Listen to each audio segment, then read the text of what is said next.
Mga uri ng sahod. Una, sibuyas na sahod. Ito yung sahod na kapag hinati-hati mo sa gastusin, mapapaluha ka. Pangalawa, pampapayat na sahod. Ito yung sahod na habang tumatagal, pakonti ng pakonti, ang natitirang pangkain mo.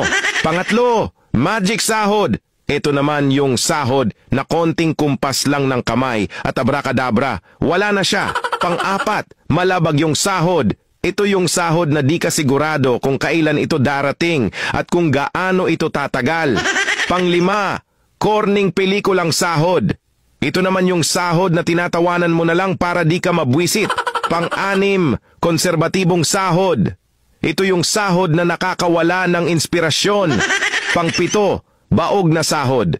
Ito naman yung sahod na kahit anong trabaho ang gawin mo, wala pa ring kalalabasan ito.